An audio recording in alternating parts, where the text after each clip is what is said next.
Hi guys, it's Jamie here, and today we are going to take some food packaging, create masterboards, add texture paste and try out different paint effects. We're going to take a break from page design because I've got a lot to one side that you can't really see of scraps from what we've done so far.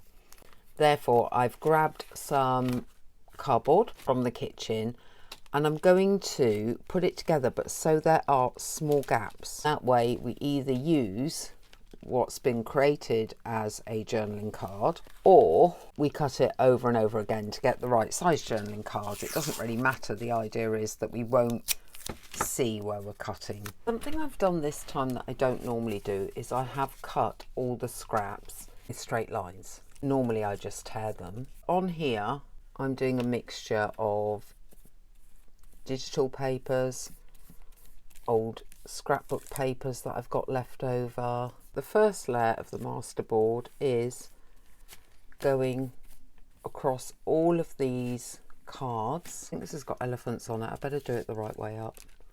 Don't want upside down elephants. Apart from the odd bit of placement for papers to fit spaces, I'm not really thinking about this because when we come to cut it up, as usual, I could end up decapitating things. I will continue across the board until it's full. I've cut all these up and I've been debating what to do with them because they're all sorts of ways round and different sizes. And what I think I've decided to do is to go back to the texture paste and the mandalas. The texture paste formula is 3 parts baby powder, 2 parts white glue, 1 part white paint, but if you do find it's too runny, just add more powder, it will still stick. So although I've given you a formula, I tend to go with cake batter as being the texture I'm looking for. This is a very smooth, pliable texture paste. You won't get much lift with this. If you want one that's thicker, use plaster of Paris instead of the baby powder. It's harder and you'll get a much stiffer paste. I do a bit of both, but I must admit I do like the baby powder one. It keeps better in an airtight jar than the plaster of Paris one. As soon as you remove your stencil, you do want to wash it or it will wreck your stencils. Set that aside to dry. Just get my edges. I don't mind if I've splodged over the edge a bit. I'll do another one with the same stencil. I may try and go for half a stencil, not all of it, so it's more like worn, crumbling away.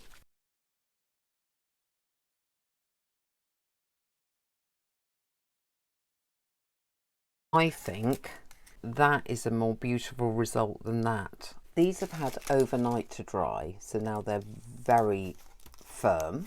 I have here some gold acrylic paint and a sponge. I need to go over it. If necessary, I will switch to a brush. I'm hoping I can get away with this because it will be quicker. If this doesn't work, then I will revert to using a brush. It will just take a very long time to do them. My idea was get a Q-tip and some water because acrylic will come off with water, and try to take off the excess paint. Because this has got Mod Podge on it as a protector, you should not affect the paper. Let's try with a different one, actually using a paintbrush, and see what the difference is. I'm just trying to find a way to do this quickly that gives good results. I think that's got a slightly more coverage than that, but equally it has gone into the cracks. One more thing I could try with the gold is to take some Mod Podge and run it over and see what happens if we try to stick gold leaf to it. I think to do that, we'd want to do that on top of the paint. Let's try doing that on top of some paint.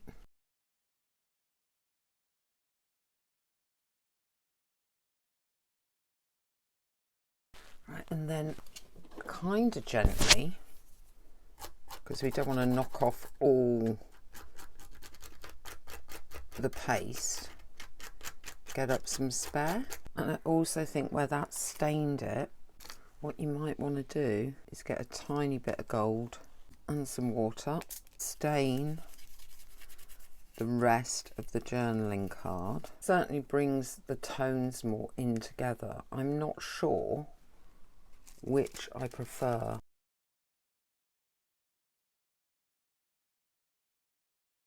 That's got a lovely gold sheen to it. I kind of like that, and it's picked up on some of that relief work anyway. I like this for the amount of glitter that's added. So there might be a way to add a tiny bit of gold leaf to some areas without it going everywhere. You never know. The other option is to add the paint to the top of the card and then spray it down.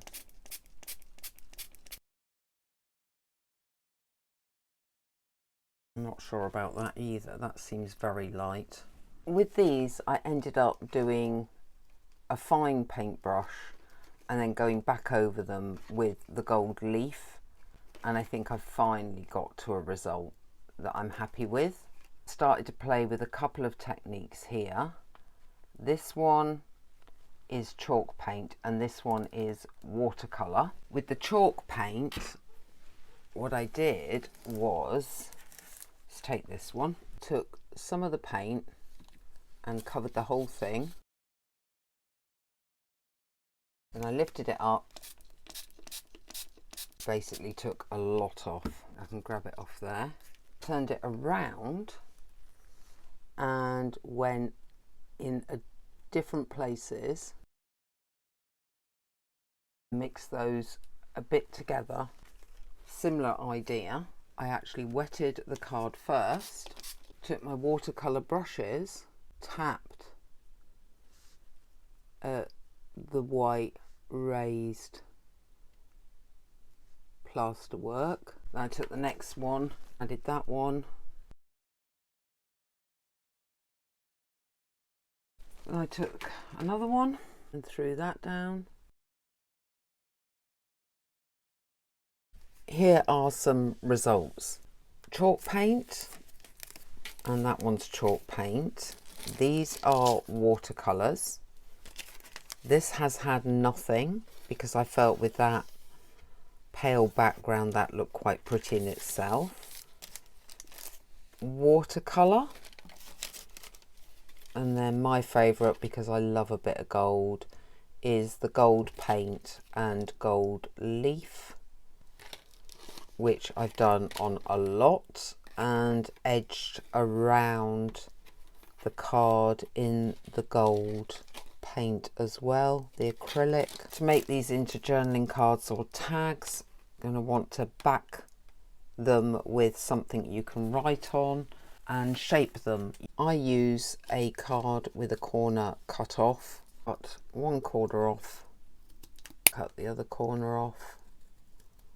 Once it's backed and the backing's been cut to shape, you could punch a hole through the centre and add a ribbon or add a file top, entirely up to you what look you want to go for. I often don't do any of that and just leave it as a shaped top. If you have enjoyed this experimental video, please give it a thumbs up and do all the lovely YouTubey things like, share, subscribe, comment, check out Creator Club in the drop down menu, the Facebook group, and all the other nice stuff that is in that drop down menu that may be of interest to you. And I will see you next time.